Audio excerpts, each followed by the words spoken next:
Oh yeah. Oh, wait, which one is it? This one. Hello, everyone. Good morning. Hello, hello. We are Hi, live chat. in the morning. Here with the other knots. Been a while. Dimax, hello, Dimax. Come on, Sky Guy. Hello, Gear Hi, Man. chat. Shake. Not to sinners ourselves too much, but we heard tale of a ban list, which I think is Tale. terrible coming from people from our complexion here, considering the reference. However, good morning, everyone. We don't know really when it's going to drop. We have like a time frame when these things normally update. So we have right on the standby the Elestrals YouTube page. We're just going to hit F5 as fast as possible every single couple seconds, and What we'll see. what A-Drive said in the official Elestrals Discord server was around noon. That's when he said. So okay, cool. We're doing the waiting room. Welcome to the Elestrals ban list waiting room, where we discuss all things Elestrals and waiting. So yeah. Yeah. Did I sleep well after the opening? No. I still haven't found that stellar. Did y'all see the stellar thing last night?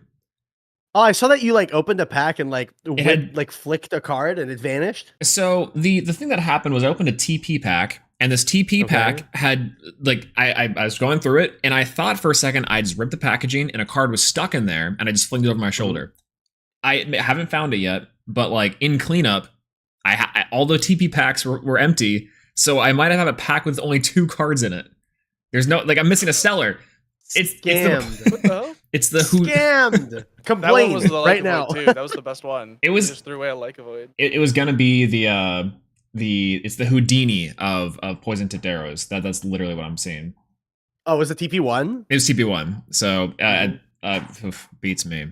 It is awesome. There it goes, bro. There it goes. I got one of those It's really those funny. Glacier and Majursa packs off of somebody, and I opened up 2 Majursa in one. Really? Let's wait, yo! But I got 2 in one. Here. Yo, guys, look, John Elestrals is in the chat. Oh my God, John John Elestrals himself. No way. Yeah. Elestrals in chat said robbed. What do you mean robbed? Have we been baited? Is there no ban list? No. We're talking about the TP pack thing. Yeah. It was awesome. I thought it was so funny. Also, I didn't realize the box toppers for the new set had the QR code thing on top. So instead, oh really? That's cool. So I was like, all right, the promo wrap. I was like, all right, 3, 2, 1. I flipped it over to look at it, and it's the freaking QR code. I'm like, I expect a lot of people go to locals, get their boxes, do that in front of everyone, and be like, wait a minute. It was really funny. I was like, all right, this is sick. That's funny. That's super hilarious actually. Stuff. So ban list here sometime. What y'all thinking? Eventually. Dude, I think that as one of the 3 Elestronauts, I am very well qualified to talk about what is going to happen on this ban list. Ladies and gentlemen, Rise from the Ashes is at the very least going to 1 if I had to make a wild guess. I don't like the idea of Rise at 1 because then it feels like a really sacky power card, and we have a lot of those in the game already. Personally would like to see that card banned. The other card that I have on my radar for this ban list, and I'd made a post on Twitter. If you guys saw the ban list that we talked about on Twitter, I talked about, that was my post. I posted that ban list wish list on Twitter, and it was pretty sizable. And realistically, it was me looking at what I wanted to have happen in the game as a whole, but obviously it was way more than what's going to happen. I think if we're being realistic, I think a hit to Rise, I think a hit to Eruption would make a significant amount of sense, and we could talk about that in a little bit. But I also think the other card is Astrabbit. I think a world where Astrabbit goes to 1 is a world that I would personally like to live in. So I think those are my 3 big ones that I'd like to see.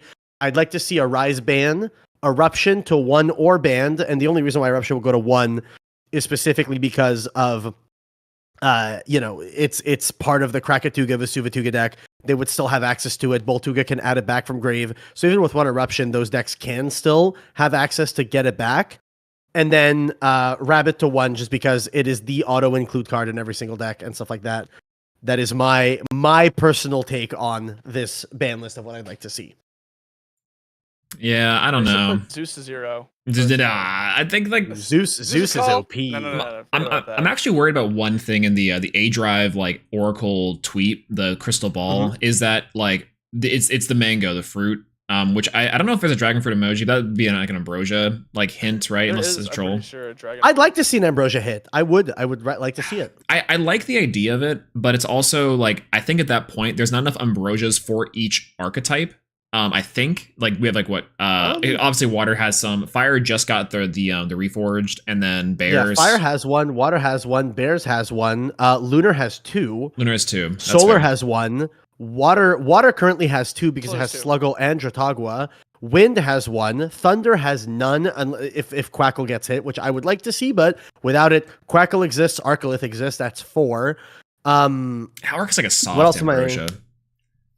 Arcolith kind of is like a soft ambrosia, but I feel like here's the thing. I think if ambrosia gets hit, Divine Blessing is a real card that exists in the game. Like at that point. And it becomes a Divine Healing. What did I say? Divine Blessing? Yeah, Divine Healing is what I mean. Yeah. I think Divine Healing would be cool. And even like, I'm going to be so real. I hard considered for the deck list that I played at the premiere, I played 3 Ambro and I sided one of the lunar phase that heals 2. I would have loved if Ambrosia was a 2 and I could just be like, yeah, this is my 3rd copy of Ambrosia and it's searchable. You know, things like that. It's really cool. Even Frost. Yeah, Frost has Cataract. Like every element, I believe, has a healer. I don't think a single one has none, right? I feel like the issue of hitting Ambrosia, like I would like Ambrosia to get hit. I think the issue is that the healers that exist are all Guys, not at a high enough power level to justify playing. Yeah. True. Because that's if true. you play a Nemesail, people only ever play one of that guy. There's no way you bump that up to more because it's a 3. You're not playing Dratora because it's bad. like you're playing Castmel, obviously. Excuse me, Caleb. Excuse me. I want a Lestran season 3 okay, playing triple Nemesail. I'm just. I think you're so right. You're so right. I like the no. I think Caleb's right. Like the problem for me. Yeah, Fire had. I mean, Asher Reforge is not real. Hibernation is not real because like if Fire Artifacts ever gets hard targeted out of the metagame, Reforge is no longer a real card. Bears I do not think are real enough for High Bear to be good. And Ash Rabbit is not a heal card. So Fire does not have any meaningful healing in the game. And so I think that if you hit Ambro... Torchin, wait, holding for Torchin. Me when I attack and heal I'm 1. Holding space for Torchin. Holding space for Torchin. I mean, I think that's right. Like the thing with the healers, like outside of the Fire, right, is that this game has a lot of times where there's tempo turns, what they call them, where it's like effectively they're open board or you're trying to either gain advantage. So the idea with like an Ambrosia hit is that the healers, like it forces you to play the healers, which means that in those tempo turns, you're forced to either 1, try to gain card advantage, or 2, try to gain spirits, which is a cool concept. But I think that's going to come into conflict with a lot of decks because some decks like need to have an Ambrosia to enable to even like get that tempo turn, like be advantage at all. Especially if we're considering Astro Rabbit maybe to like 1 or 2, which if it's at 1, I'll reiterate my joke. That means there's only 3 people in the world that can play a deck at max rarity. Max rarity, yeah. Only 3 people can play max rarity. That's realistically true. Bo, but you know. So Bo is the one that would play max rarity, you know? True. So yeah, that's kind of the thing with the healers for me and Ambrosia is that while really cool, really would love to see like an Ambrosia hit on some level. I don't know if it's needed at the moment. Maybe to 1. I don't know.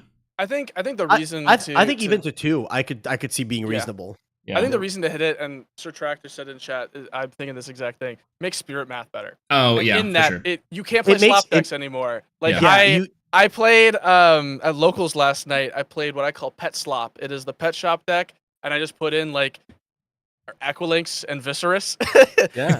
I literally think I'm playing 7 spirit types in that deck, and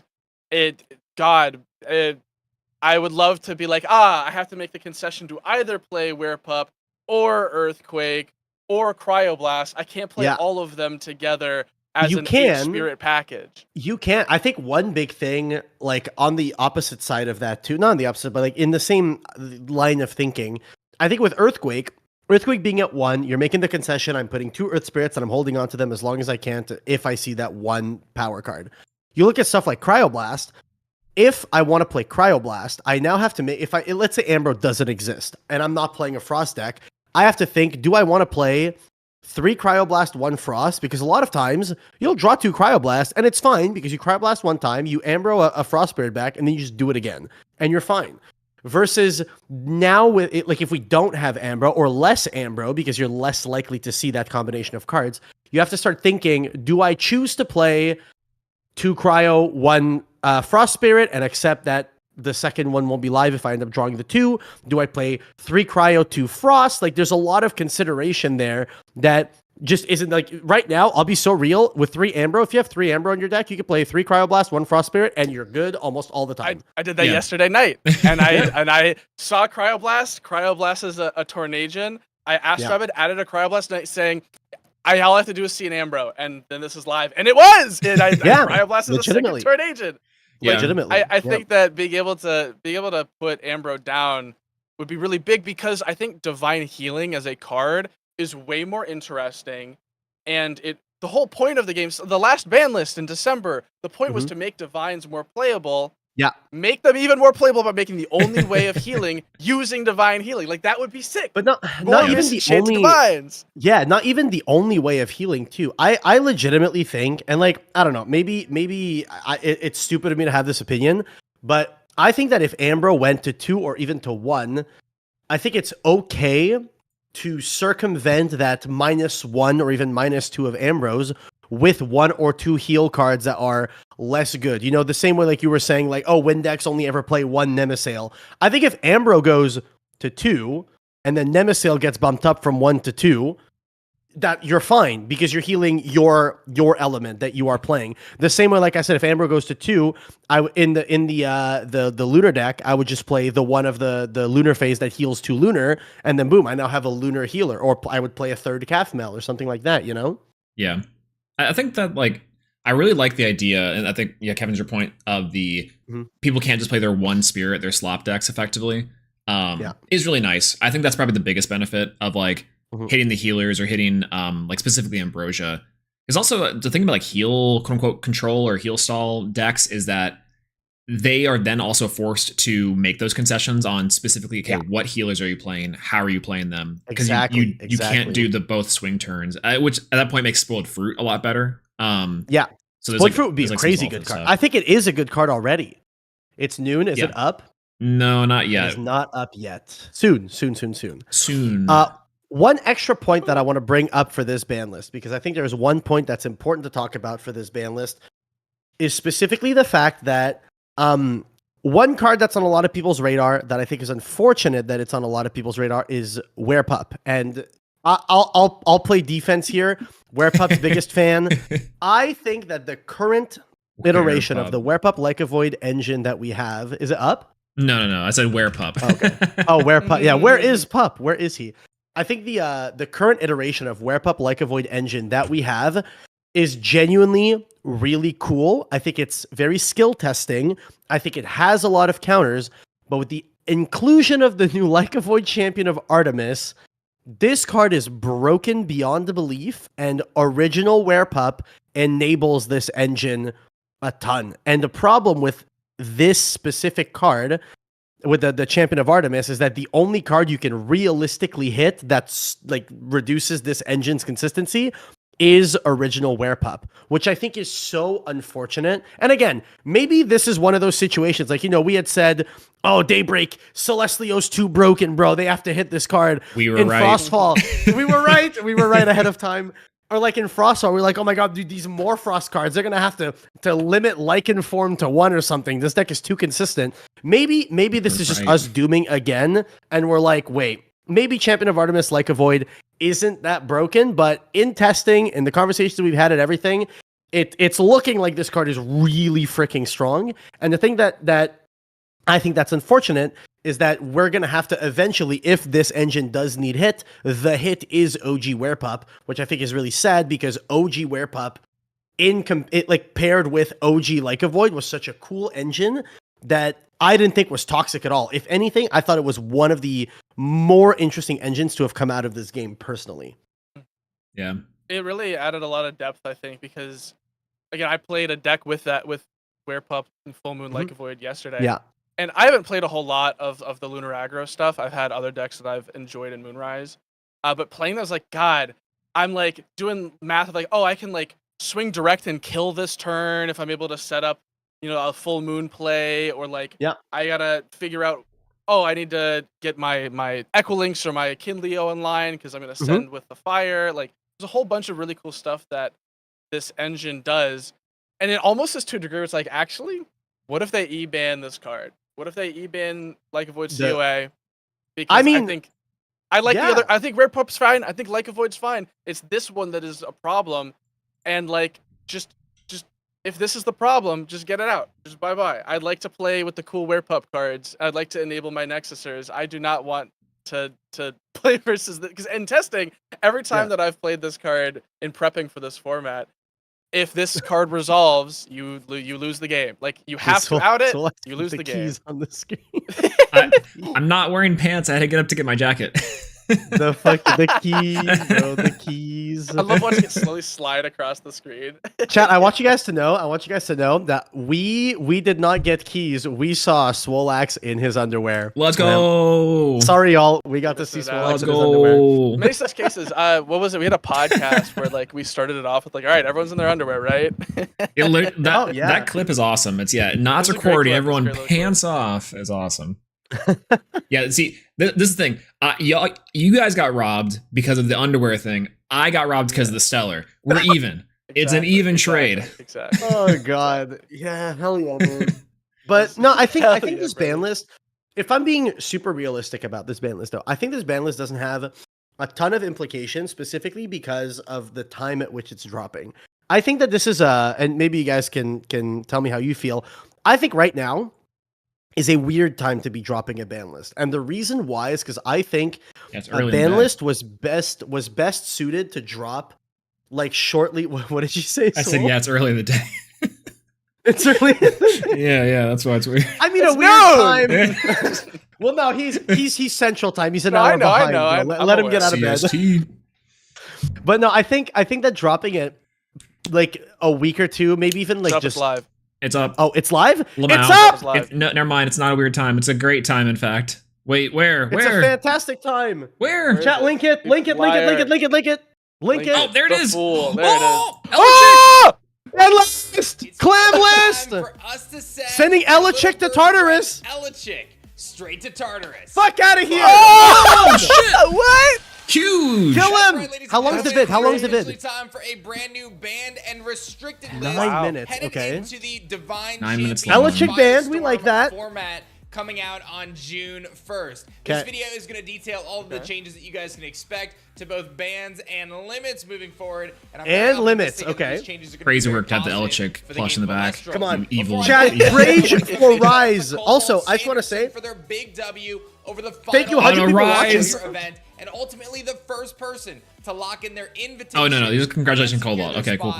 It's okay. He's congratulating him and then saying, I'm sorry, I'm banning your ace card. The game was incredible. We saw all sorts of strategies come out from Lunar Aggro to the Argo package. Shout out to Justin. Shout out to Swole. Jin and Tornajin dominating. Shout out to Julian. Taking the final spot of our last Moonrise premiere. Shout out to Celestlio. It was evolving, and I think a lot of us could agree that it was never even truly solved as new decks came to the forefront. No, it was never. It was solved-ish. Yeah. It was solved as you play fives. To the next few weeks in the Firestorm format, lighting and igniting the entire Elestrals community. Pre-ban Like a Void. Pre-ban Like a Void. So awesome. So many amazing it's not even out yet. It's bad. And I can't wait to see you guys throw down at your local game stores and in our next upcoming premiere event on June 7th. So make sure you guys and if you guys pick up Firestorm, use our creator code. Thank you. Appreciate you. Oh, I saw.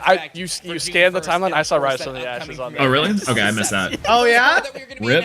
Yeah, I saw the TV art. of this video is we are indeed sending Elechick to Tartarus. He's dead! Oh, June 1st. My Stellar stonks. Previously limited to 1 copy, this card will be moving to the ban list. And I want to be it was very looking upfront. to This has offload been their in Stellar the plannings Elechicks. for quite a few months now, actually. Going back 6+ months, my open offer is intending to make this move, but we were waiting I have a for the legacy budget format we need to do, yeah. The launch of Firestorm is the perfect opportunity to Yes, do we gotta so. make There's retro been some Elestrals, I significant think. shifts in design philosophy since Elechick was originally written back in 2022. No, I think this makes sense. We got Plucky that replaces it for generic Divine Searcher that doesn't have crazy good stats. Yeah, you know, this makes sense. I think this makes perfect sense. Yeah, there was I remember really early on, whenever like the promo stuff was out, or the early stuff for the Kickstarter, I reached out to Dan and I was like, wait, like Elechick and Nog are legal? Like I can just draw 2 and search all the divines like for free? He's like, yeah. free. I'm like, okay.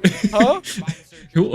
Wait, this is allowed? But But I like that do they're like- making yeah. tailored divine searchers. I think that is the correct way to go about it, is keep everything like kind of more in its tight little engine. Yeah. We will be ultimately producing an Elechip Escape from Tartarus. Ooh. When you cast a Telechick, you can target a divine rune in your underworld and return it to your hand. I like it. Okay. I like that. I like that. That's also cool. means- That's cool. This with divine healing is like also kind of the move, right? That's I cool. like this. What's I like this a lot. who dat? Who dis? Who is that? Who the cloak? Is that not the marble statue Zeus that's like broken and he's like taking it out of Tartarus? Am I No, you crazy? don't got Got a hood you on don't it. got a Could be- cloak could in be there. Hermes. Yeah, that's a. Could be Hermes. Could be Hermes. Hermes. Most likely 3-1 is so funny. The new Thunder stat line 3-1. Justin saying I'm in shambles. Hey Justin, want to sell me a Stellar Elechick? $20. I have said that not every card that ends Yeah, up yeah, on my the open ban offer list is will 50. get an Escape from Tartarus Oh card, shit, yeah, but I he's feel got like me we beat. might as well make one for this. It'll be a lot of I'm fun. honest, I don't know and if maybe the one stat day the there stat will be line an in Escape effect from would Tartarus stick. archetype I feel if we like keep sending cards to I don't Tartarus know this with way. stuff So like to recap, where we're Elechick going with going like to the new Tartarus, Lyca Void. primarily I because feel it's like power usage hitting a 6 or alongside 7 cards like stat Zeus and line Demeter, but with also Zeus is generic more divine reasonable search than it has used to allowed be. for I players feel like to if kind this of happened in pigeonhole April, their deck, I'd making be it all certain for it, ways. and the Plucky will provide the Elechick same effect, but Skip for on a Tartarus lower would be stat cool. Elestral with only I one think attack, which is a looking little at bit more Firestorm beneficial, right and now, we'll I continue think to that's introduce incredibly divine-specific underwhelming. The searchers current over proposed the next effect. couple sets, so that every divine or I wonder if they're every banning God, I wish anything this else, was or if in everything else April. is just limits. specific searcher to allow their Yeah. archetypes to evolve and these combo decks to evolve without just slapping down an Elechick and being able to get whatever. I'm curious. I'm How much curious more is there now. to this video? Announcing is a limit to 1 copy per deck, and Oh, that is none oh. other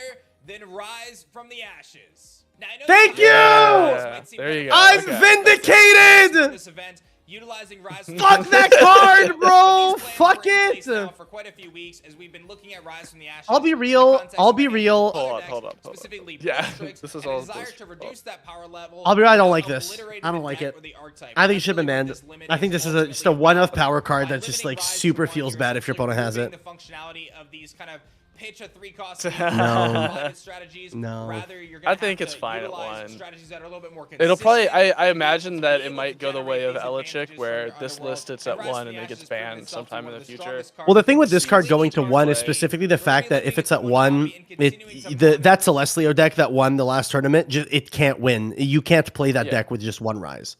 Yeah. We felt that it That's was just fine. far It's just too a Blitztrix swingy, card now. Especially combined in strategies like Blitztrix, which are going to be getting support through Hermes, being able Mm-hmm. to send that to the underworld very freely. And we saw over the weekend with Celeste. Apparently Swole is muted? Is that what they're saying? Oh, I am? Lol. Lamau. He's unmuted. Let's go. All right, we got it.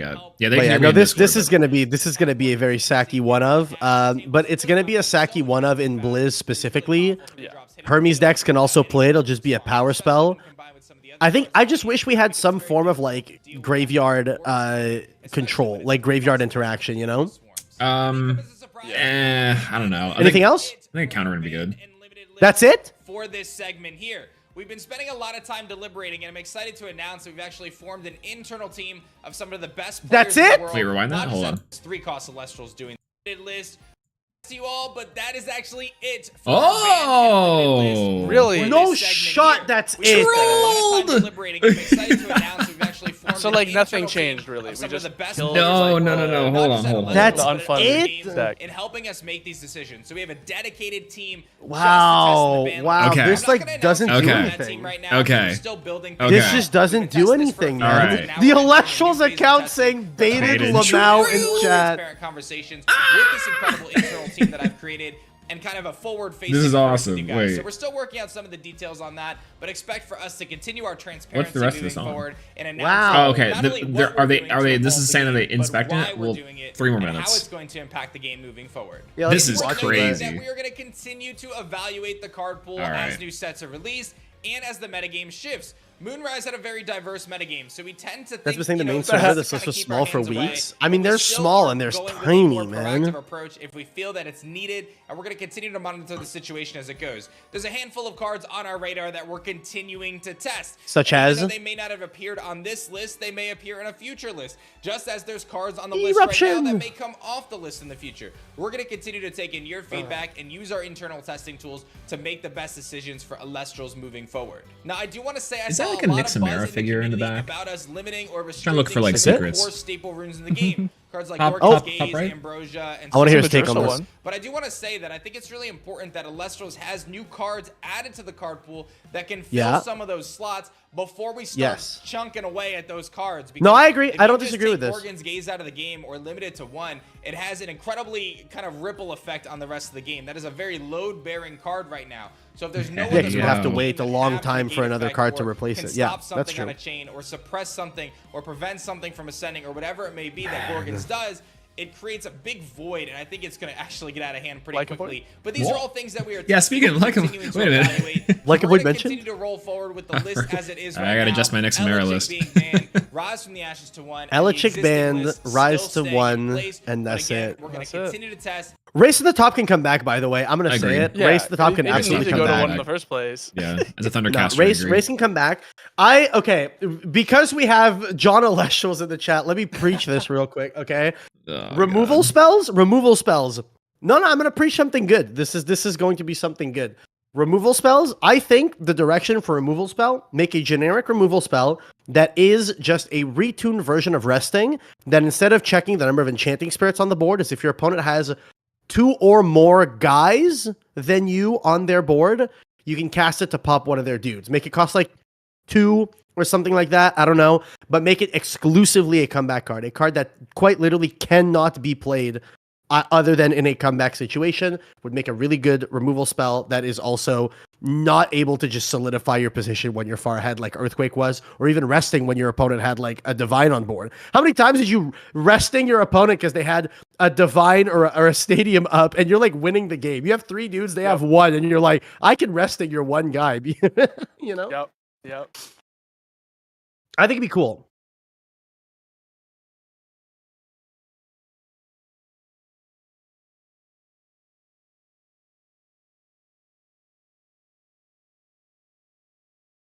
Continue to evaluate, and we're super excited to see what happens Swole muted. with the new Firestorm format. Tons That's of good. amazing I wasn't really cards being saying added, anything. both It's on super the great. Elestrals side and the Rune side. Stop muting yourself. They're doing like, like work are outside always of legal if they are unmodified. So if you pick up a new starter deck and it contains an Elechic or 2 Elechics, you can play that exact Standard starter deck class, as long as you don't true. change any of the cards. Yes, But of course, I'm you going are to gonna have play take- if you change fucking any of those Spark cards, you are it. gonna have Let's to, go. take out the banned and limited cards or adhere to the proper list. So So do you think people are going to play Plucky now or no? Yeah. I assume that Plucky won't see any play, genuinely. I think in one specific deck, Phosphocell, but like Phosphocell's like good now anyways. Yeah. Yeah, Phosphocell, yeah. It's good. Solar Charge is crazy. Yeah, that card is good. Champion Plucky. No, get out of here, Dimax. But they've been rocking for like 4 No, months please stay, now, please stay. testing the game just for bans and limits. Super excited about that. I'll get you guys more details on that in the future, but what an all-star I'm cast we have. surprised Like, that the I'm list so is proud this of the small. team that we've I assembled. think there Some of was the best like players in the world, there was helping space for Elestrals, hitting contributing Eruption. their time and their incredible insight. I don't to know. make the Eruption best still at game. 3. Please play True. Hurricane. So I'm begging. super stoked. Absolute and I'm really excited cinema. about the future. I hope you guys are ready. Firestorm launches this week. I'm Of excited to course, see at what your local Firestorm game does to store, the so game, stay though. tuned for so that. I'm excited June to 1st, start these changes playing go with live. Firestorm. June 7th is our first Firestorm premiere. I'll see you guys. Okay, so we're gonna have a then. premiere a week after this ban list. Okay. All right. I mean, I think this is a fine ban list. I think it's fine. Obviously, like I said, it wasn't going to do anything absolutely psychotic or whatever. It wasn't going to do anything crazy. But I think that it is a ban list that does stuff. It removes it reduces the amount of copies of a toxic card that can be played with the rise. But I don't know, man. Elechic ban we saw coming for a long time, I think.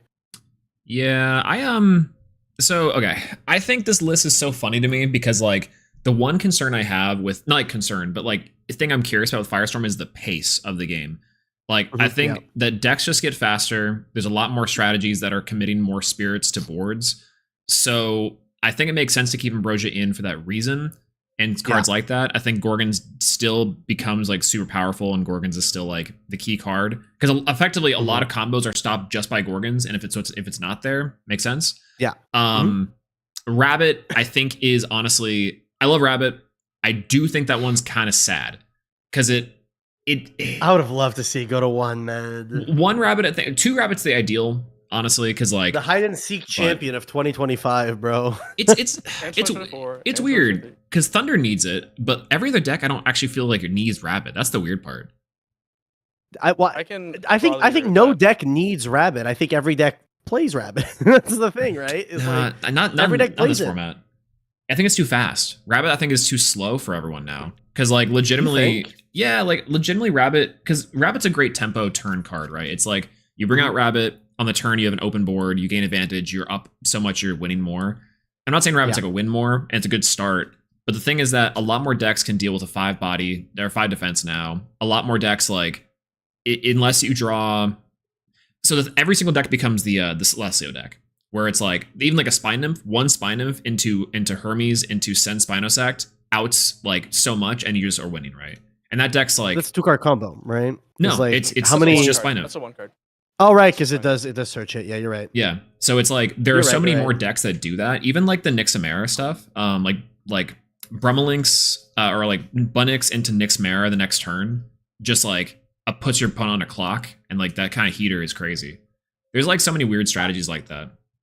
I don't know. I feel like I would generally agree if it weren't for the fact that I think it is possible to just still play a 5 slopless. You max out every single back row in the game. Oh yeah. And like, go ahead and invest everything. You know, it's like a 6 spirit combo for the Spine Nymph play to bounce an Elestral and then swing for 2. You say, okay, I PTA on cast. You've now just gone -6, and I have lost 5 total, or I guess 6 with the guy on board. But I now get to crack back, punish you. You're probably only playing those 2 Spinosects, which means your game plan is gone.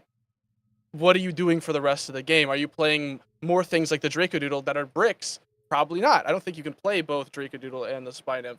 Versus if I'm just playing a good card deck that is maxing on removal, it's maxing on counter runes, I probably will just be able to win from that position. Like, I don't... But then, the flip side is you just play Hurricane then. Because if your game plan loses to that card's PTA, broken. Shield Gorgons, you just Hurricane, and then now being able to do that guarantees that you win the game probably from that position.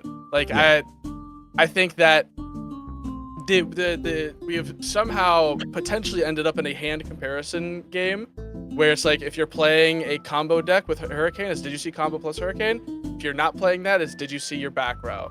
And if it's not, if you don't see both, you lose the game. Like Yeah. I specifically the problem that I have with Rabbit, and the reason why I would like to see it go to less copies than 3, is specifically the fact that, like you say, like, yes, there are outs to Rabbit, there always have been, Swirlet has always been since base set. We got Eddie not long after that and stuff like that. We just have like a lot of cards that are able to deal with it. Galaxair too. And there's a bunch of cards in the new set that can also deal with it. The only problem with that is that you never want to have to throw 2 Rabbit outs at a Rabbit to deal with it. And the problem that'll happen a lot of the time is, like, let's say even currently, like right in the Moonrise format, a lot of the time the only outs that decks had to it was, do I have Zeus / Demeter or do I have Eddie? Those were the 2 primary outs to Rabbit that we've always had, at least for the Moonrise format.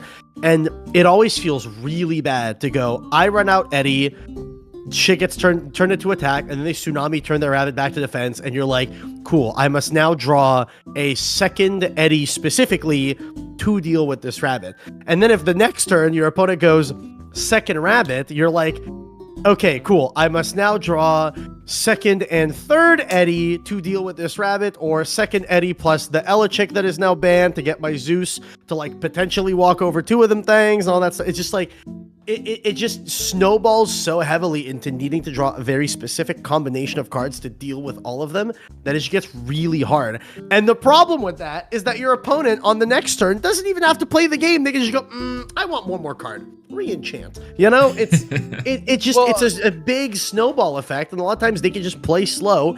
And the even better thing about the rabbit specifically is that spirit they re-enchant, it's free. I cast Ambrosia off my rabbit, XD. Oh, you summoned a guy on the next turn? I cast PTA off my rabbit, XD. You know, it's getting 2 uses out of a spirit like that. Like 1 spirit, because usually you have to expend to draw 1. Getting to go 1 spirit to look top 3, add 1, and also pay cost for any of the fucking cards you choose to play on your turn or the following turn. Broken. Absolutely insane.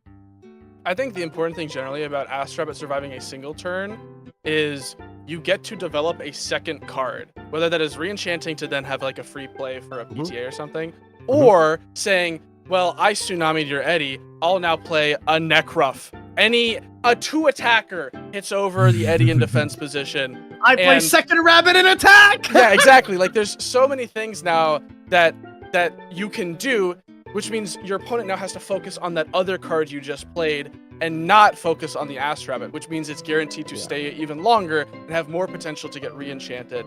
I specifically think a good friend of mine, Froned, he's been playing a bunch of Mill recently. He's been trying to make it, playable, and he did quite well in the premiere event for being on Mill. And one of the things he pointed out is that if you're ever able to get Humbust out and protect for a turn, the next turn you develop a Lumaru, you develop a Necruff, a Specteris, and now your opponent's dealing with a 5 attacker, and they're not dealing with your dinky little Humbust, and so they're milling every single turn, because it's more important to deal with the pressure card than the card that's just sitting in defense. And I think that Ass Rabbit is the exact same thing here. It just sits there. Yes. Well, you're not going to Eddy and kill an Ass Rabbit when there's a Lumaru on board. You're going to kill the Lumaru. Like, that is an inherent problem with just having something that can sit on board and put pressure in a very secret way. I don't know. I think that's can we get some F's in the chat for my boy Cobalt Sanderson? Yeah, true. F's in the chat for Rise. He says, "Rip me."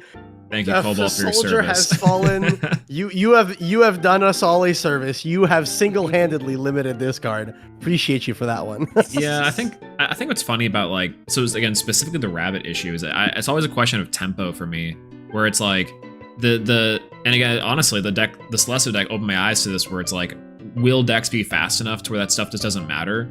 And on some level, like the Werepup deck, I think is the big one. Like, I'm surprised there was no puppy hit, because the consistency of, and this is maybe counterintuitive to my general arguments, but non-interactivity of draw phase, full moon, go like a void, have 3 bodies. There's no board clears in this game, so there's no Raigeki, there's no dark holes. So unlike Hurricane, which I think is fine, but you can't. It's really hard for any deck, unless for specifically decks like the Celestio deck, to deal with a board of 4 Elestrals. So whoever sees Werepup first is going to be so far ahead, which is kind of rough. I think that's the big thing, is that there's a lack of counterplay to the new Like a Void card. There just really isn't.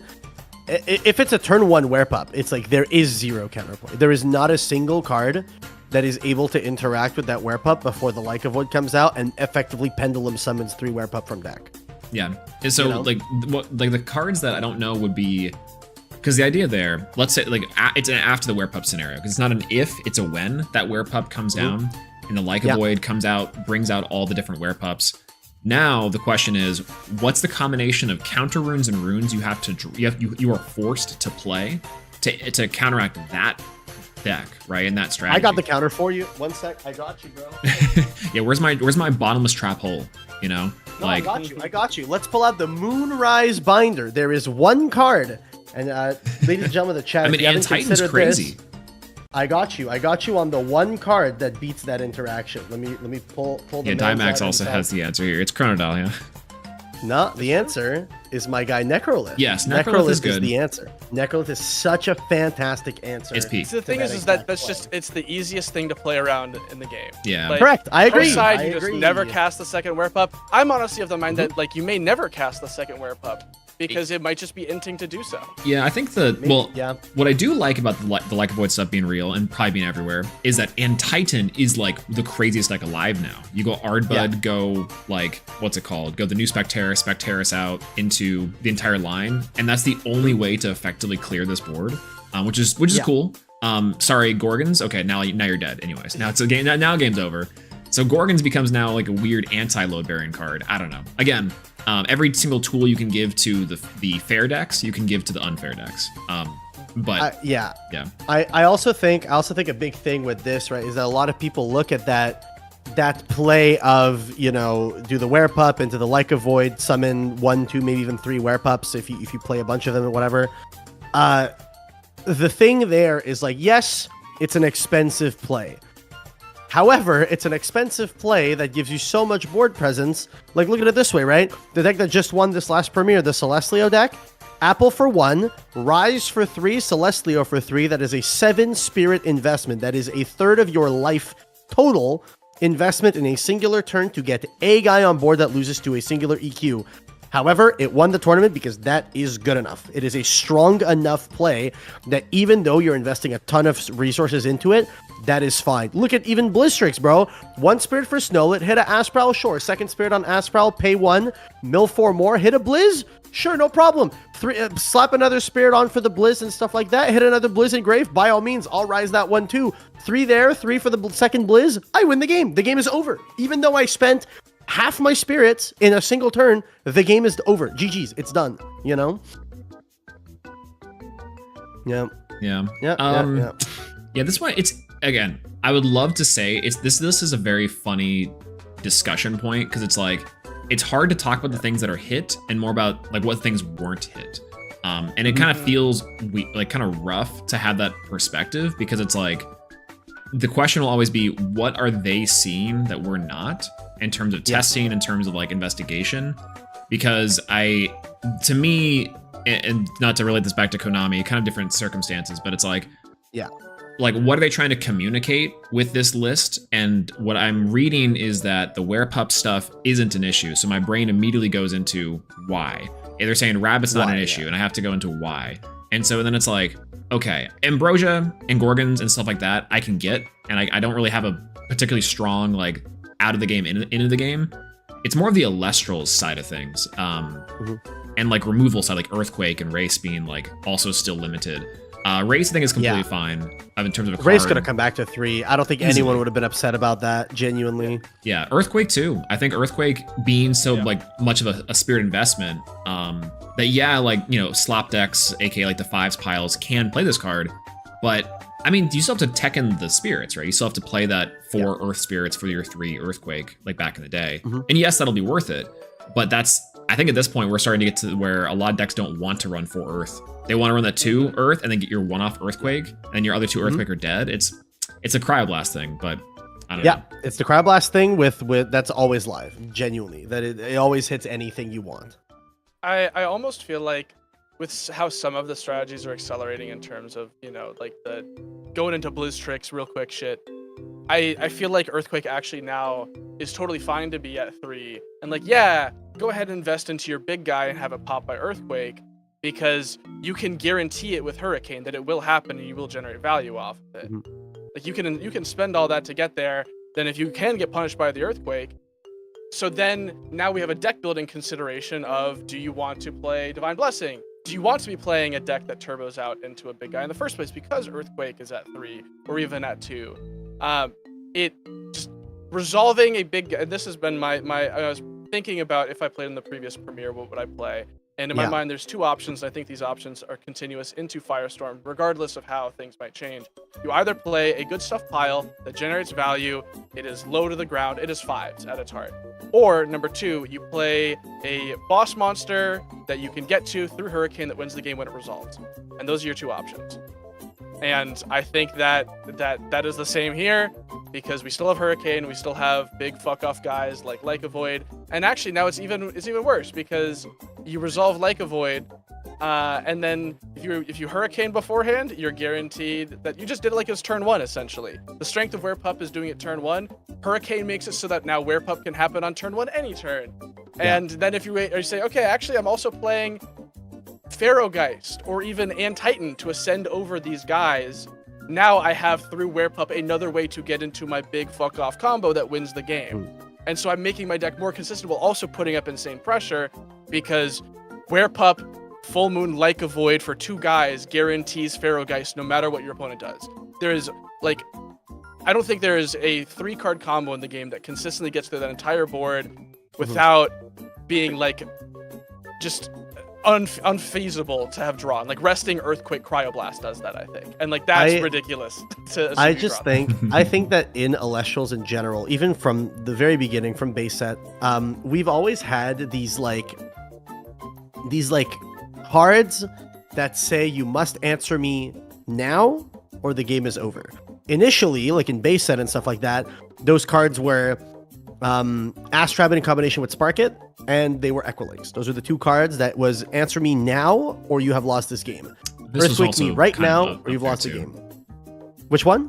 Vis was definitely up there. Yeah, early on, like if you didn't have. But at least Vis like lost to counter runes. Like the bigger thing is like if I run out of Spark It, like let's say I go turn 1 Rabbit and my Rabbit is on board. Next turn I go run out of Spark It. No counter rune beats that. Like if you PTA me, I'm still ripping you for 1 and getting a card advantage off the Rabbit. So it was like did you Earthquake my Rabbit the moment I sent it out? No, you lose. And then, you know, moving forward in the sets, like we've seen just more and more cards that do this. This is the Dimax special, I guess, if you will. Dimax topped what, 3-4 premieres in a row, just playing a deck of guy that I Argo to keep alive, and then on next turn use guy, search big guy, slap big guy, game end. Like GG's, you know? He did this with he did this with the Pharaohgeist. He did this with the Celestleo. He tried to do it again with the Chronodial. That one didn't work as well, unfortunately, but that's just like the luck of the draw at the end of the day. But the fact that you can do the just Exaltus, right? Exaltus was a mid card, but the reason why Exaltus became good is because Exaltus Argo, you try to walk over it, I Argo, keep the thing alive, boom, I now have a Nexus thing, and I have a normal cast, slap a big guy, game is over. It's essentially the same logic as the Celestleo Rise deck, except that it plays it over the course of 2 turns in a more defensive way rather than a more, I'm in your face, dropping this guy, frame 1, out it now, you know, kind of thing. So it genuinely is just one of those interactions with cards that you have to be able to respond and deal with whatever your opponent has on the board immediately, because a lot of times, many of the cards that exist in the game now, if you let them sit for a turn, the game is over. Even Werepup with the current like OG Like a Void does that too. If you don't Cryoblast or Earthquake or Resting that Werepup, and they're not forced to full moon it into a Like a Void on your turn, they do it on their turn, they're immune to all your counter runes, they walk over whatever guy you have, and then they just get a ton of basically free advantage off of a Like a Void that you then need to be able to out with a card on your turn, such as a removal spell, because no guy will walk over it except for exactly Eddie, provided they have no counter runes, and then only on the next turn can you commit a counter rune to potentially deal with it. Like, it's just, these cards just get a ton of free advantage because there are so few ways to remove guys in the game right now. I think what's really interesting to think about is, I think the decks that Dimax has been topping with, for the most part, not all of them, are Daybreak legal. And I've been thinking, like, why did we not see this crop up in Daybreak if these were all Daybreak legal? Like, Argo is from Daybreak, Exaltus is from Daybreak, Chronodial, Celestleo, these are all Daybreak cards. What is different? It's like Equilinks was the difference maker. Yeah. I think there might be a little bit of deck building theory, people weren't looking at Argo too much. Yeah. Equilinks destroyed Argo. Like, 3 Equilinks meant that Argo could never resolve ever. And at the start of the metagame, it was 5s, and Earthquake was at 3. Why would you ever commit to a Celestleo, Exaltus, Argo play if Earthquake exists? Like, sure, you could do Chronodial, but then if they see Exaltus that searched not a big guy or whatever, or there is no Nexus bank for it, you say, okay, I'm an Earthquake. No, you have an Argo set. Like, that's just never resolving. Like, I think that the gatekeeper of those decks was the existence of Equilinks and the existence of Earthquake. those two are now gone or not Gone-ish, super yeah. accessible. And so now it's just like, yeah, you just have your way to get to the guy. And those were the things that were gatekeeping that. And now we're having more of these type of fuck off big guy combos that are coming with Firestorm. And we don't have those tools to gatekeep them anymore, make them more risky to go for. And now we also have Hurricane to guarantee that it goes through. And Yeah, that's scary. I think that's like the weird part about like this format specifically with Hurricane. Like that's why I think Hurricane's fine, because like Hurricane is the card we always wanted from base set. Like we might be back to base set deck building where going first is such like a winning advantage that like Hurricane's a necessity because you need to be able to crack the board immediately. I don't know how emergent that is. Like I think it's a little more complicated than just like then like the first turn is the deciding factor, but I think it'll be very, very, very weighted in going first, like deck's favor. So the answer, I think, at that point will be what decks can go second. And so again, like Titan, I do unfortunately, and shout out to Sir Tractor on this one from earlier, but like Cryo Rhino, like I think about the Nixamera deck. I posted like this Nixamera deck in Discord, and it's effectively playing like Cryo Nyx with like no Rabbit. And like that's a cool list, but now after seeing this ban list, I'm like, unfortunately, that list entirely changes, and I don't even know if that's like particularly strong anymore. Because going first, crazy good. Going second, like how am I going to answer these boards without like cards like Rhino Sect and like Spine Nymph to help break boards? So board breaking is just as important as like board establishing. So that's the weird part about this format, is that before, the fives lists and like Rabbit and kind of slower tempo were much more like prevalent. I think now the issue will be that some decks just won't be able to play because they can't break a board, like inherently based they off can't their break the engine. Like a Void board. Yeah, or not just like a Void, but like even they won't. Or be they can't able break a to, Nixamera. Yeah, they can't break some a decks Rabbit. can't break a Nixamera. Yeah, So or Argo, right? Like back to the Dimax point of like, if they can't break the Exaltus, then what do they do? That's always been the case, but now especially we have more decks that have the setup effectively. Which is weird. The Volclips is the best deck in the game though now, which is nice. So that's cool. What do you mean? What? Oh well, you just go like a Void, bring out your guys next turn, Volclips on the next turn, and then easy peasy. There you go. We all pop off and have a great time when the game. Oh yeah, okay. Yeah, I see yeah. where this is going. I see. No. Yeah, so actually, what you do is you start off the game with 8 lunar phases in the Underworld. Yeah, exactly. In the Underworld, It's it's dual a, skill. They're adding in clash skills. yeah. Oh, I see. You foolish burial for 8 actually. So Yeah. It's actually it's painful choice, except it's 8. And Yeah. so they Except give for you the 2 cost the- one. It's reveal every lunar phase in your deck. Your opponent picks one, you dump all the others to the Every grave. other yeah, one. no. Yep, The exactly. painful Print choice that, is: do print you that. sit there and wait and play out the rest of the game, or do you just shake Bo's hand immediately? Yeah, You just go, that's the got choice you what have to I'm make. telling you. Yeah, All true. So I don't know, But I don't know. this feels weird. It's gonna be interesting to see where the metagame goes. I think that there are a lot of auto win buttons that are in the game, and I think that the auto win buttons are really gonna be just more and more prevalent. I think Hurricane is an auto win button, genuinely, but like it's an auto win button, but like not by itself. Obviously, there's a lot of times where you can Hurricane and it's suboptimal and stuff like that. But I think Hurricane plus push card becomes just auto win, like more often than not, unless your opponent resolved the Werepup Like a Void play and stuff like that. Like even to this day, man, I'm gonna say it. Card from base set. Shout outs to Ari, bro. Hydrake.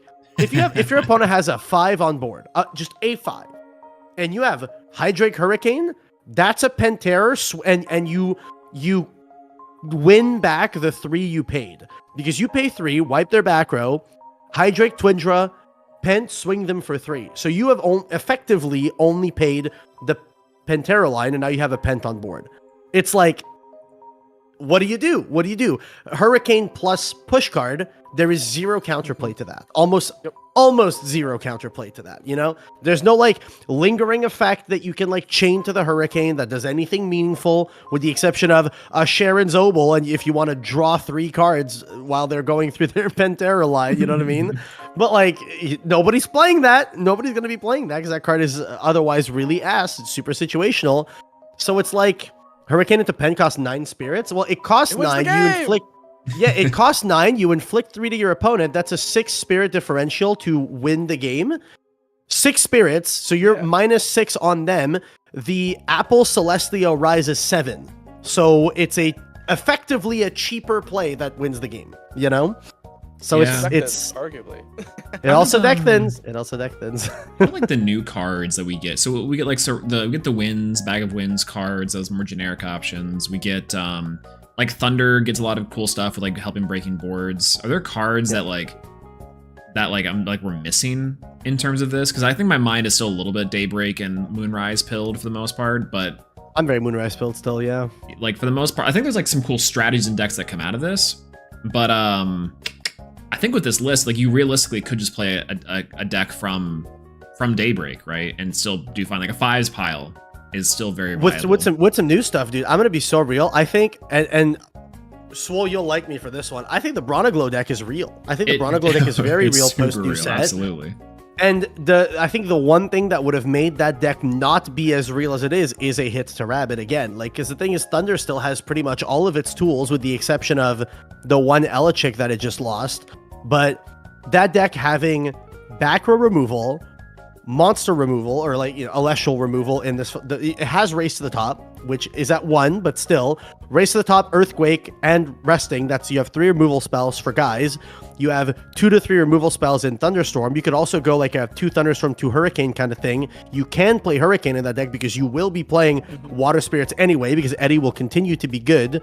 So just the Thunder deck, I think, has gotten a lot of tools in Firestorm that will allow it to play really well with the stuff it already had access to and plays really well into the new things that come out as well, especially considering they're pushing a lot into Divines being good.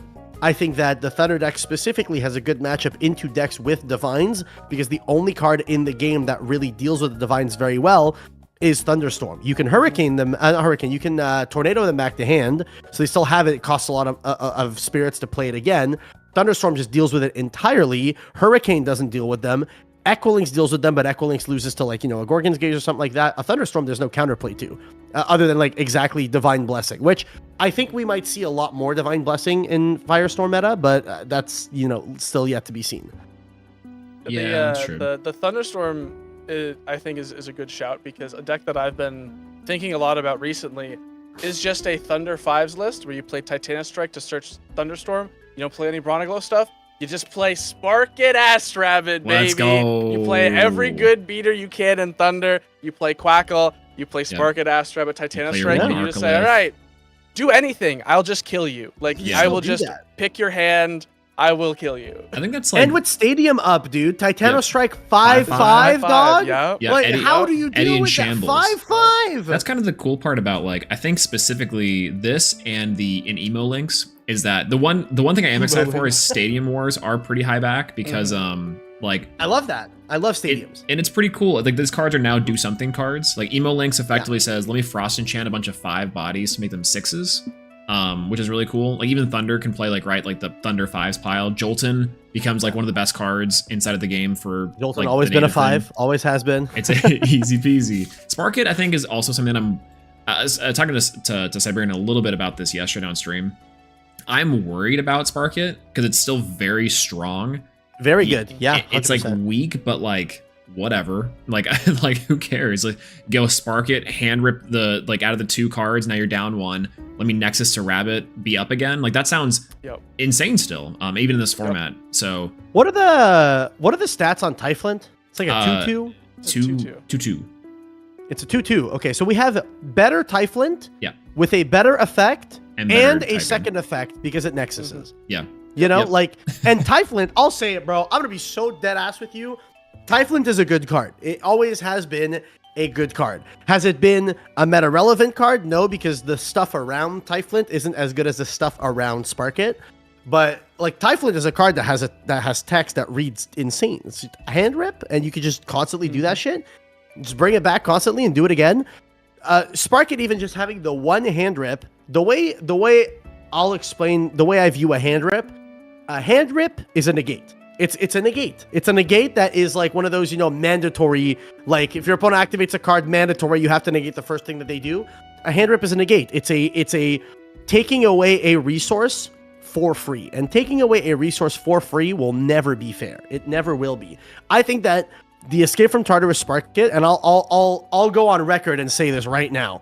I think that Escape from Tartarus Spark Kit is going to be not as broken as OG Spark Kit was, obviously, but I think the card will continue to be broken and unappreciated, like really, really hated by the community. I think your opponent's going to Spark at you, and you're going to go, fuck, man, again? Really? Like, I'm getting hand ripped, bro? Like, hand rips always feel that way. They always feel like, bro, this is stupid. I'm being hit at resources that shouldn't be allowed to be hit. So that card is still really, really strong. I think Thunder is definitely going to be like a high level contender in the upcoming format for sure. 100%. Yeah, that's kind of the weird part about this format specifically is the decks I think that are just good base off are going to be like really, really strong. The decks that I think I am not quite conceiving yet are like, what are the anti-meta strats? Like what are cards that will be like the deterrence? Like what's the tech choices? Because right now I think the Winds card is a pretty obvious one for like what's it called? Like suppressing like runes, suppressing Elestrals. That sounds really good. Yeah. But it's also really expensive. Like a lot of these cards I think that are supposed to be like tech choices against like some of these stronger strategies are stuff like that like if you activate once and you say, okay, that's cool, I'll just pass my turn with my full board, and then now you have to still deal with my board. Again, there's not enough options to deal with stuff like that unless you're playing things like Wind and like Thunder, which can deal with wide boards with like the Chrysor and the Voltempest stuff. There's like a lot of weird deck building choices that I just don't know yet, like what's going on, which is exciting and cool, but at the same time I'm like, oh god, this is a lot of factors I got to play into now. What's a rune that you would want to suppress, like realistically speaking? I mean, there's a ton, because right? suppress doesn't negate, right? So like if you chain the Winds Monsoon card, right? Yep. Like if you chain that to like a Gorgon's Gaze or whatever, it doesn't do anything to it because it's already on chain. Yeah. So what's a thing that you would want to suppress? And realistically, you can do like the Divines, the Stadiums, the Artifacts. Divines, artifacts. well, so by that Elestrals. logic, why is Artemis not seeing any play, right? Because Artemis can do that. Artemis can do that, Well, and it negates on Artemis your doesn't turn do and it. theirs as well. Artemis doesn't do it on Argo activation though. Yeah. I think the Okay, idea that in- people have said is you go Argo for necklace, then after that's resolved, you say okay, I'll use the Wind that suppresses it. But like then people just play with a water spirit and it doesn't matter. Like that But doesn't like work. even beyond that, but even beyond that, right? So yes, there is that logic of like they just play it with the water spirit and it doesn't matter. But even beyond that, like you can already counter Argo with Pandora's Box, and I've seen people side Pandora's Box. I'm gonna be so dead ass with you. I don't think, and people have been signing Pandora's Box since Dallas. Since Dallas, a lot of people had Pandora's Box on their side. Not a single time have I been Pandora's or have I witnessed someone Pandora someone where it mattered or like where it felt bad. Like the person that gets Pandora's more often than not is like, oh, thank God that's not a Gorgon's Gaze. Oh, thank God that's not a shield, you know? That's just how you feel. I would much rather, I'm gonna be so fucking real, bro, using the Monsoon or whatever to like, oh, I'm gonna negate your artifact after you've paid $4 to play it. Dog, use your Argo and I'm just gonna shield you, dude. Like fucking put that guy back in your hand, you know? Like yes, there's more utility to it because you can also do it when you're attacking, but I just don't think it matters that much. I think it's really easy to play around on exactly the Argo into the artifact, you know? Yeah, there's also like a weird thing of like, again, this is like where the deck building section becomes a little bit strange with the generic stuff still in the game, is that like, what is the reasoning for me to play the Monsoon cards unless they're just completely side deck, which is fine. It's more like you said, anytime I would see like a set card that's nothing and my game plan can go off, that's sick. And the more times that can happen throughout like a tournament, that just feels good. Like the amount of times it's like, what's that one niche set card? It's like a Follow the Wisps, like just put it that way. It's like Follow the Wisp does really nothing. So if I'm setting this card as like a bluff, it's like, cool, I'm just gonna attempt my combo anyways. And if it goes off and I win, sweet. Like, like, oh, that's a set Hurricane? Lol. Like, there's a lot of those interactions with like the Wind cards that I think will happen. The Sirocco is a good one, where it's like Sirocco's cool. I like Sirocco as a concept. I love normal summoning when I control no monsters. This level 5 Black Wing monster. True. Why don't we play Black Wings? It's basically Lavalith. What? Yeah, where it's like, yeah, it's a cool card as a deterrent, but it's I don't think it's gonna do enough, right? like what other cards are inside this game? I mean, like we have like certain decks that can do cool things, like the what's the new Floranch, the new Floracne, the spider. Yeah, spider. Deck. I think that deck will actually be pretty. I think the deck is solid, cool. I think the deck is cool because it generates a lot of card of advantage. Yeah. You just get to draw a shit ton, and that's really good. And you also get to say, okay, I normal summon a 6/5, and I draw a card. But that's back on really the on the idea of like the monsoon and the winds cards and all this stuff, I think that the big thing is I think these cards are cool. I think these cards have utility.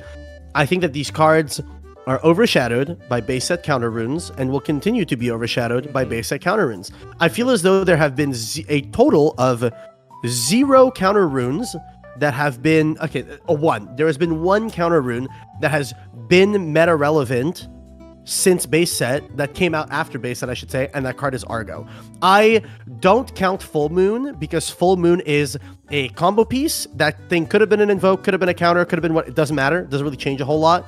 I guess if it was an invoke, you wouldn't be able to use it defensively, sure, whatever, but it's not a counter rune that ends up acting as a counter rune, as like a disruption, other than in the deck that I played this past tournament because we turned it into a battle trick. But if you're not using it as a battle trick, you're using it exclusively for like the Wear Pup package and stuff like that, you can't really do a whole lot with it. I think that these counter runes will start to see a lot more play once we see the base set counter runes getting hit. And obviously they did do it on this ban list, but I think it's something that they do need to look into for later sets. They genuinely need to start having this design philosophy of like in later sets, okay, we need to put 1, 2, maybe 3 really playable counter runes that are less good than Gorgons, than Shield, and PTA, but are good. Like, you need to make them good and playable in a lot of decks and go, okay, we are now slowly going to start whittling down how many Gorgons you can play, how many PTA you can play, how many Shield you can play. We have to dial it back. Eventually, we're going to get to the old school Yu-Gi-Oh situation where, you know, you have Bottomless Trap Hole at 2, Torrential Tribute at 1, it wasn't Compulse at 1, Mirror Force at 1, you know, things like that. And so we're going to get to a position where you'll have decks that have a Gorgons, 2 PTA, 1 Shield, 2 Tsunami, 2 Argo, 1 of this other counter rune, 1 of that other counter rune, things like that. And that's fine, because at the end of the day, it feels better from a player perspective to get hit with a wider array of different cards that interrupt you than have the exact same 3 fucking cards interrupt every single play you do every goddamn time you try to play. Like, I'm tired of going 6 turns in a row, getting Gorgons, Shield, Gorgons, Tsunami. It's just like, bro, holy fucking shit. Like, I wanna do something, get Gorgons, and be able to say, sucks I got Gorgons. Thank God I don't have to deal with Gorgons again for the remainder of the game. I can now play around the remaining options my opponent has. And that gives not only that little bit of, like, in your brain, that better feeling of I don't have to deal with this one card that was very strong and has now been used, but there's also the added benefit of I can now focus my resources into playing around the remaining cards I know my opponent can still have, rather than constantly needing to play around absolutely everything, because you can never play around everything. You know, how many times do you make a play and you go, cool, this play plays around Tsunami, Gorgons, and PTA, but loses to Shield, and the opponent has Shield, and you're like, I hate my life, you know? Yep. And I would rather be able to get to a position of like, hey, what counter runes do you have in your grave? Oh, the Gorgons has been used. You have 1 Tsunami left. Okay, I can probably play into the Tsunami because the odds of you having it are small. And this play doesn't lose to Shield, doesn't lose to PTA. Cool, let's do it. And then you kind of run the math like that, because that leaves room for a lot of skill expression from the players.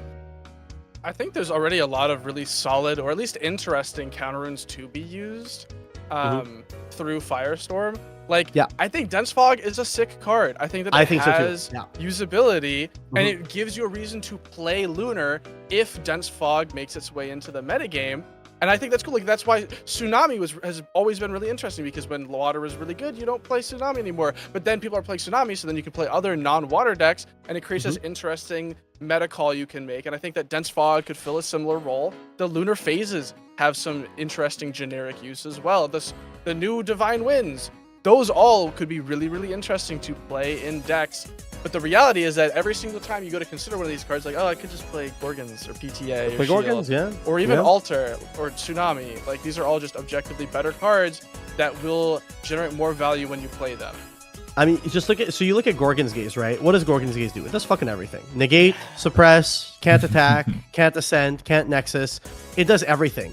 Bro, I'm telling you, if they made a generic 1-cost counter rune that says, when your opponent declares an attack, negate that attack, that card would be played. A 100%. Just a 1-cost negate an attack would be played today. It would be played right now. I think what's really funny though is that I have a more issue with shield and tip than I think I do for Gorgons and cards like that. I agree. I also do. I think like, I agree with you. With how like insane tempo is in Elestrals, like even if you're trying to make a push, like the big thing is like a push turn, is that most of the time when you're trying to combat, like even just like a bunny or like a 5 on the board, like a Sorlet, the issue is that if your Eddie gets shield backed, you might just lose the game right then and there because your opponent can keep you on a tempo forever.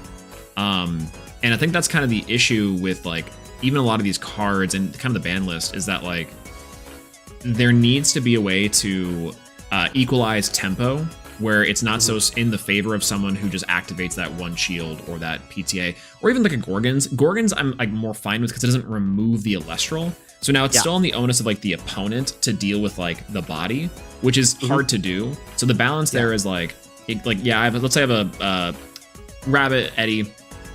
Eddie swings on the rabbit, and then it gets Gorgonsed. That's fine. The opponent still has to deal with the Eddie. So it's like, and then you wasted your Gorgons, which means it's kind of like the trade-off.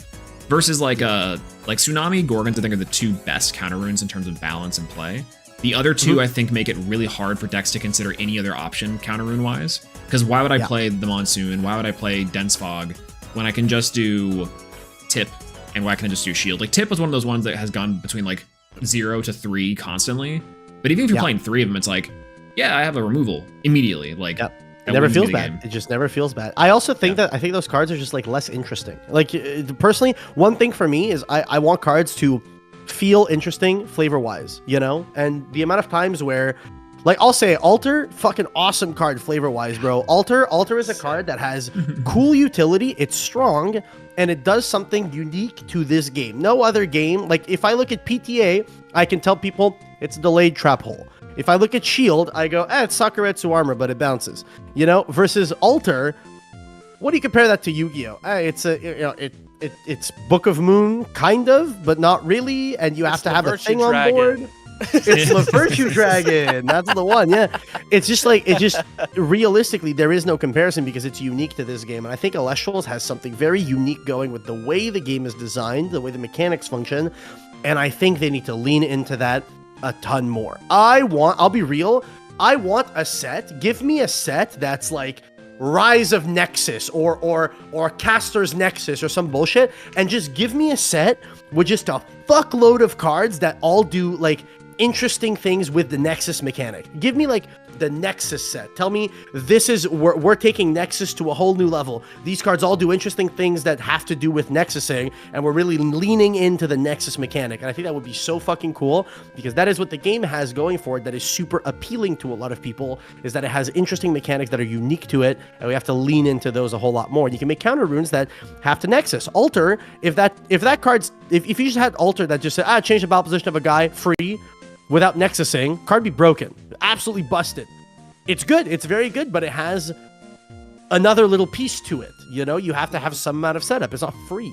Versus Shield, where if you activate it when your opponent has 1 spirit left in their spirit deck, you just show them the shield and like, I have no way to counter that. Sorry, I lose. Yeah, GG's. The amount of times, and you're allowed to do this in Elestrals, okay? Don't ban me, Elestrals team. The amount of times where like my opponent is super low on resources, he has like 2 spirits left and I have 2 guys on board, and I literally just flip up my set shield and I go, if I show you shield, are you just going to concede because you probably don't have an out to this? 99% of the time my opponent goes, oh yeah, I can't beat a shield, sorry, and they just concede, which is legal. You're allowed to do that, for the record. You're allowed to show them a card and go, I have this, if this makes you concede, here it is. Econ would be kind of cool. Yeah, literally 15 ducks saying an Econ card. That's kind of neat. Econ be cool. Econ be cool. Kind of we have choice. Carry On. Carry On is Econ, but bad. Yeah. There's yeah, it's kind of funny. I think that like, well, one, if we do get a Nexus set, I do want a card that's like a Thunder card that's a 1 cost, maybe a 4/1 that says if you Nexus, you can rip a card out of the hand and look at the hand. That sounds really good to me. That'd be cool. I think, like, Big fan. realistically. Big fan. I think that they should like print a card that's like a 4/3 Earth 1-drop Nexus, and then they can target Ruin and pop it. Ooh, actually, yeah. What about give it a dope stellar? Give it a dope stellar. How about like a fire card that does kind of similar, but it's a 3/1, a little weaker, and then it says make it a little weaker, target, destroy an Elestral. That'd be kind of cool. Okay. Oh wait, no, hear me out, y'all. What if we made one that's Thunder? Give it good stats, right? Like a 4/2, reasonable, right? Yeah, I think that's reasonable. And then what if it looked at your opponent's hand and hand ripped one every turn? We love confiscation in this house. What if, bro? What if it's a 4/2 that it's a wind that when you Nexus the wind, it burns for 3? No, you have to reduce that to a 3. No. You have to make it a 3. I knew it. It's so wait, great. it can't be a 4. It has to be a 3. What if we made a 4/2 Thunder 1-drop, Nexus 2 Thunder, and then you get to look at your opponent's hand and take one of the cards out? That sounds really good. Actually, we should do that. Yeah, he's cooking. Let him cook. Let him cook. So I don't know. There's like, I think Firestorm has felt really good to open. I'll say that. That dust the dirt off my shoulders a bit. Like this, it's a cool set. I'm excited for a lot of the strategies in it. I think the decks that are going to be good so far, like I've been looking at this Chrysor on my desk, like legitimately, and it's like Hurricane Chrysor, I think is really cool. This is like a really strong deck. Thunder, I think is really strong. Again, decks that can board break and set up, I think are going to be the key. Frost, TBD. I think Spider's also really cool. I think Frost good. I think Frost very good. Frost, I think is gonna be insane. The what variant of Frost? I don't know. Dude, Shivamore Frost, bro. Shivamore Frost. Search the Aeolia, not Aeolia. The fucking the Mountains of Boreas. That Brummelinx is wild. Brummelinx crazy. It's so But I can't wait to Finally, see the a stellar 5. Pislinks. Emo Pislinks is gonna go crazy, bro. So the one deck I think is actually, unfortunately, not like the biggest loser of this ban list, but oddly enough is the game plan decks. But honestly, I don't know if Fire Artifact is as good as in Firestorm in context with everything. Like after seeing like the list and how people are going to be playing now, if Hurricane's like a main deck staple, I don't know if that deck is like as good as it should be. If people start playing Hurricane, it's a terrible deck, I think. Because Hurricane is the hard counter to Argo, you know. Hard counter. And the Monsoon also. Oh my god, not the Monsoon. Monsoon good. Yeah. Anyway, Water Spirit. Water Spirit, yeah. I don't know. It's sad because I've been thinking a lot about the upcoming set, and y'all know Fartifact has been like, I've been very hot on it, been very excited for it. I was very excited that it came out early. I'm glad that it came out early because I got to play it, because I'm not playing it in Firestorm. I think it's unplayably bad until Hurricane is hit. I think it's unplayably bad because Thunderstorm is now searchable. Like, there's so many things that just make it so you just can't play this deck at all. And it's sad because I think that of all the decks that are coming out of Firestorm, I think it's one of the most interesting. I think it's some that has the best card quality. It just loses to a card that I think should have never been printed. Like, we should have had Twin Twister. We should have had a cheaper Thunderstorm. All face I think a Dust Tornado. I think a Dust Tornado was probably the way to go. Just like a counter rune that cost 1, you flip it, pop a face down counter rune, face down rune. That would have been the way to go. But the issue that I have specifically is that they're buffing Thunderstorm. And so you are never allowed to play around both Thunderstorm and Hurricane. You have to lose to one. And it's like, I'd be okay if it was, you can play around one and then it hurts a bit if you play into the other and they have it, or the other way around. But the way it works right now is you always have to set exactly 2 runes, so that if they Thunderstorm 1, you have a second. That if they have Hurricane, you have none. It's just, what do you do? What do you do? And like, I like when a game of any card game has chess-like elements, right? Where you can outplay your opponent. You have to think 3 steps ahead and things like that, and play around as many things as you possibly can. Versus in Elestrals, a lot of times is, I really hope they don't have this thing because I can't beat that. I really hope they don't have that thing because I can't beat that. I really hope they don't have this. I hope they don't have that. And then when they have it, you go, well, they had it. I lose. You know? Yeah, I'm like halfway between that. This list is like good. I like the Ela chick. I like the Rise. I kind of wish that again Earthquake and Race would come off. Everything else I think would be okay. And then adding, they really could have pre-hit the pup. Maybe again I'm missing something. Maybe pup is not that big a deal. I assume the reason why they didn't is just because people got upset about the Farrageist early. Like people got really upset about the Farrageist early, and because of that, I think that a lot of people I think that they just didn't want to burn people the way that they did with the Farrageist because a bunch of people were upset about that. Well, I mean that would make sense. They'd have to expend an extra one if they wanted to, but like that's when they're getting burned by the Farrageist. I see. I mean, but I do think that there was space to do a little bit more with this ban list. I don't know. Chat, y'all tell me. There's 87 people in here. Would any of you realistically have been mad, upset? You would have felt absolutely appalled if Eruption was banned or went to 1? I don't think a single person would have been like, bro, that such a dumb hit. No reason to do that, with the exception of exactly PK in the chat. PK would have probably been upset because PK likes his Boltuga and his Vesuvituga. But I'll be real, bro. I think that card is really, really, really silly because legitimately, I feel like the people that are saying that they would be upset about it, it's specifically because they play it. That's it. Like, yeah, you've stolen a bunch of games with that card, and you're like, I want to continue stealing games I shouldn't have won because of this card, right? Like, I get it. Eruption to 1, I think it would have been totally fine.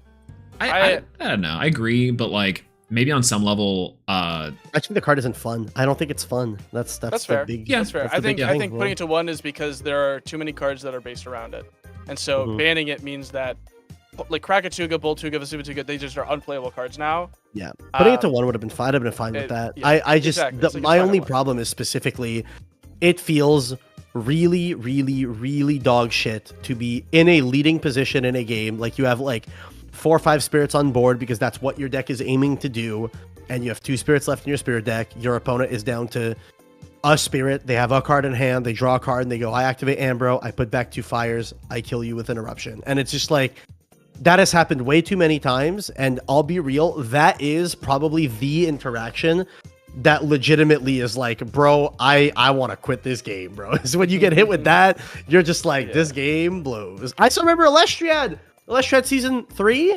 Josh played against Trish. Was it season 2, season 3? Whatever. One Elestrals. 2. It might have been season 2. Josh played against Trish.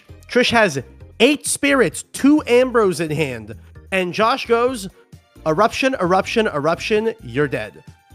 And Trish is like, I should not have lost this game. And Josh was like, yeah, you really shouldn't have lost this game, but you did because of bullshit. It's bullshit, effectively, you know? I think like the Eruption thing, specifically in that case, because this was the problem I think with the previous formats of like 5s dominated formats, is that those types of formats punish you for playing the game, and Eruption I think rather punishes careful like spirit management. And like Eruption being in the format effectively just means that there's only certain types of play styles and decks you should be considering, which I think is like it's fine to do.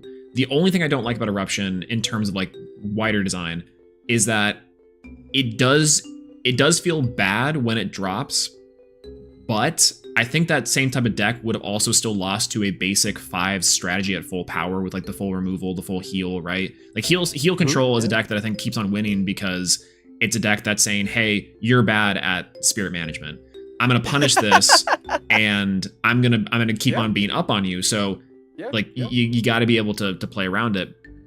So yes, spirit management is a big spirit management is a big element there. I just think that there's some times where like your opponent will have, you know, your opponent has a board that you need to answer now, right? Like they have like a Kindleo with a Hephaestus or something like that, and you're like, I need to run out a guy that can walk over this, and the only way that I guarantee I walk over this playing around like a potential set Argo or whatever is if I cast out this Zeus and I have to Zeus this thing down. So you go, I'm gonna Zeus this thing down, I'm gonna run out my guy, I'm gonna walk over it, but that play, you know, oh, it's a late game situation. We're both on like 4 spirits, so I'm forced to go down to 2. And then you run out of guy, and then you Zeus their guy to guarantee you play around it. They did have the Argo, so you played around it correctly. And then whoopsie daisy, drop an eruption, and it's just like Yeah. I didn't have a choice. It was like it was a lose-lose situation. It's the illusion of choice. Do I go in on this Kindleo to out it so that I can potentially win the game? Because if it sticks, I lose. But if I do that, I lose to them having the eruption that I have no way to interact with because it's in their hand. And oh, whoopsie daisy, I don't have Spark It, because Spark It is so fun and fair and would deal with that, Guess I should have just cast a golden apple to rip their one card out of their hand. Yeah, there's I think the realistic argument there, right, is that you can't really account for eruption in those states, and there are a lot of times in Elestrals, just in general, where you are forced to move.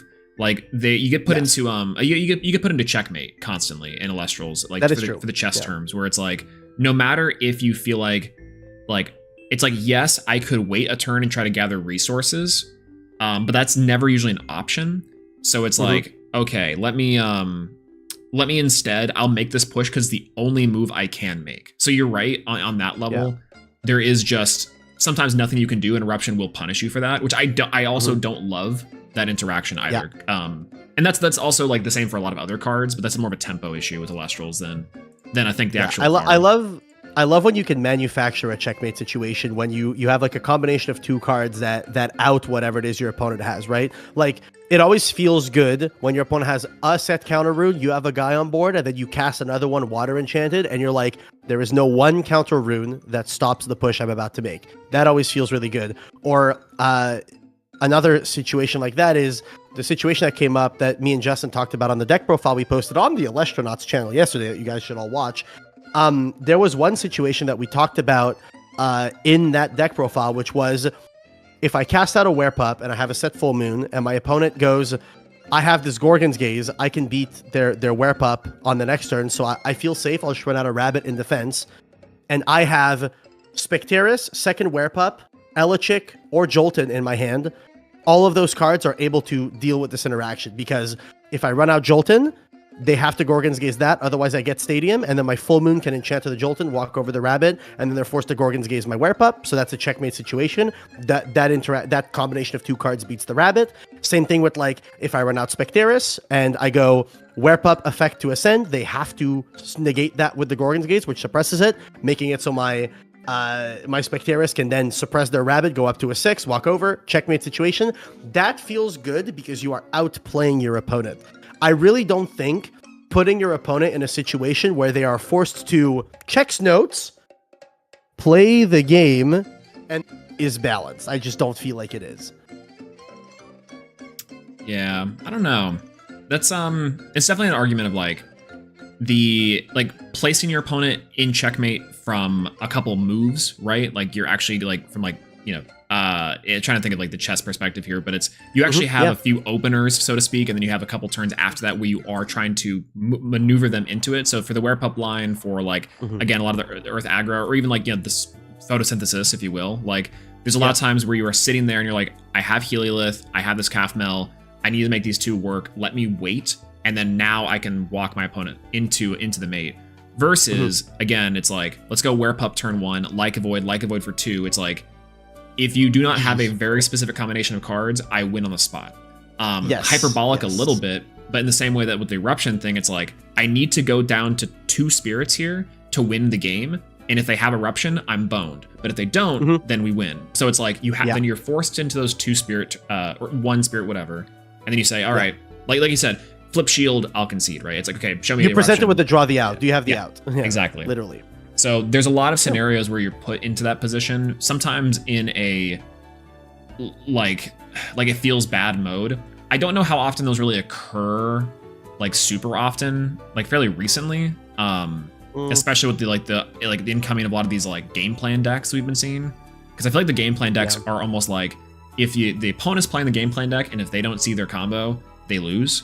So it's like it's that's the inherent like deck building thing versus like the actual game. So that's like the weird part about having some of these cards also not be on the ban list, is that like game plan decks also inherently have a little more bricks. They have a little more like consistency issues. Again, we're kind of excluding Werepup here because Werepup's like the big elephant in the room, legitimately.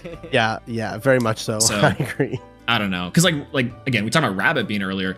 Rabbit, I don't think we could. Rabbit's like a card we can deal with, and it's not gonna like it over time. It's a problem.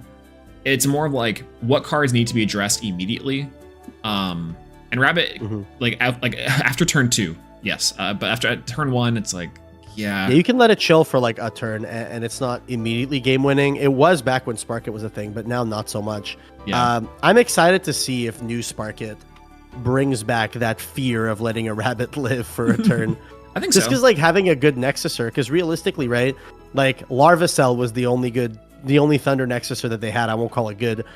It was the only Thunder Nexuser that we had, and now with Spark It coming back, I get a hand rip, so I go +1 in card advantage there. Thankfully, it's only one hand rip, not multiple every turn, but it's the one hand rip, and then after that, I get to Nexus and go +1. So I go +2 on card advantage on my opponent, regardless of the stats. That's always going to be good. Yeah. What how would you guys rate this ban list 1 through 10? Honestly, 5 out of 10. I think that the 2 hits that are on the ban list are good. They are good hits. They are correct hits. I think that this list needed 3 or 4 more changes. I think that it needed Eruption to be on there to a certain extent. I think there needed to be a shakeup to the kill spells. I think there needed to be a shakeup there, and I think that there probably should have been a preemptive hit to the Werepup, but I understand why it's not there. Yeah. Khaleb, Habibi, how about you? I think that if this list was April 1st, like they said it was going to be, this would be like a 7 or an 8. Like, didn't need a lot, helps with a lot of some of the unfun things in the format. The fact that this is Check's Watch 3 days before the release of Firestorm makes this list just... It's like, why even do it at this point? I don't think that these cards are going to massively... Yeah. These things being hit, I don't think massively impact Firestorm's metagame. I don't see Rise from the Ashes, Turbo, or Elachik being that massively impactful at 1 and 0 respectively. And now I feel like we're gonna have to wait even longer for a list that would have actually been impactful. Like, if Like a Void ends up being problematic, are they gonna do another list in the next month? That I think that would feel bad, because that's too many changes too quick. An E-ban would feel really bad. If they'd held off on this and waited until a month in, then it's like, well, it's been 7 months since the last ban list. Even though it's just a little bit into Firestorm, it's reasonable to go ahead and hit a list because it's been long enough. But I think I don't know. I think that I'm really glad that they've got some sort of team together to look at this stuff, because I think it's really important. Yeah. I'm curious as to how long that's been around for, though, because I think if they had a team around April, that team should have seen that format was not healthy. Moonrise metagame, I know people talk about it as being really diverse, being really interesting. I do not think that it was a healthy metagame. It was diverse because we had different element types. Every deck functionally was the same. Like I mentioned earlier, either you're playing good 5 slop or you're playing Blizztrix. It's the same 30 cards in every deck. Every deck with the same 30 cards, and then the other 10 were your flavor. You could pick whatever you wanted. Yes. I think that it throws into the air for me confidence in the team if they were around then, because like they should have seen that I don't think this was really a healthy format. And the releasing it now also shakes my confidence a little, because it's like, why are we doing this in the lead up to a set release? Because we should just wait to see how that impacts it potentially. And also, I think that it now is putting them in a bad spot of release schedules of this. It also goes against what they said previously. They said they were shooting for an April ban list, April 1st. Like, I went back and was like, I remember this. Where is it? Dan says April 1st in the last ban list. And it's like, we're almost 2 months past that at this point. Like, with no communication on it. And that sucks as a player. Like, these are things that I want to know as a player, especially when you make promises. Yeah, it's a so weird... I'm giving it like a 3 at best. Like, I think that the circumstances around it just do not feel good, even if it is technically a good list. Yeah, because the thing is, right, with a new set coming out, that's supposed to shake up the game. There are 2 things that are supposed to shake up the game: a ban list and a new set releasing.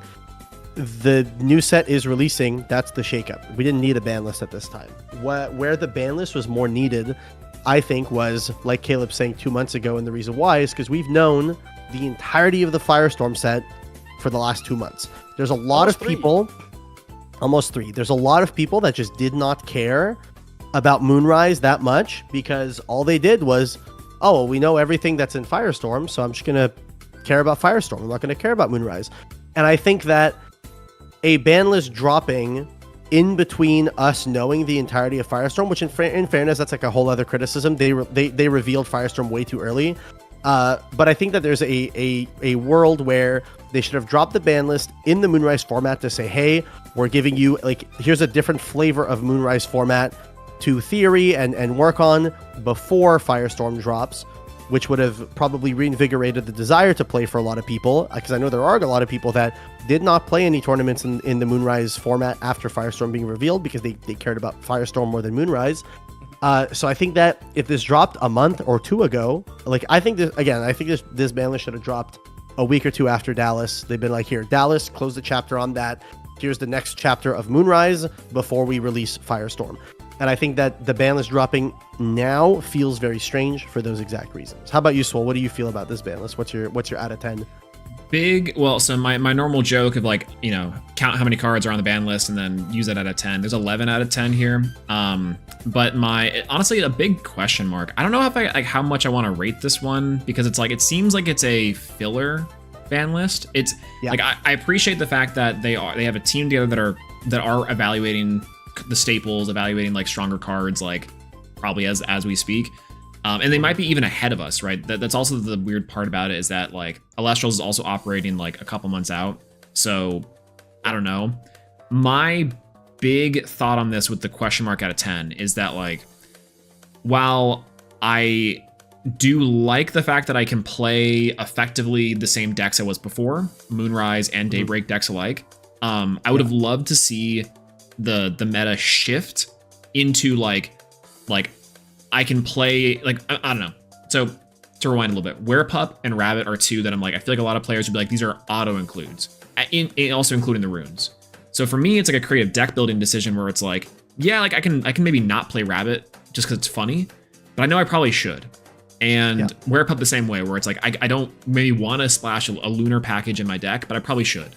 And that feels kind of weird because I want to play decks that are just full frost. Full wind. Let's go Spinosec Turbo. But why would I ever want to do that when I can just play cards that will, just play good stuff? So that's why I think this list is weird for me, where it's like, will players just, like, not play?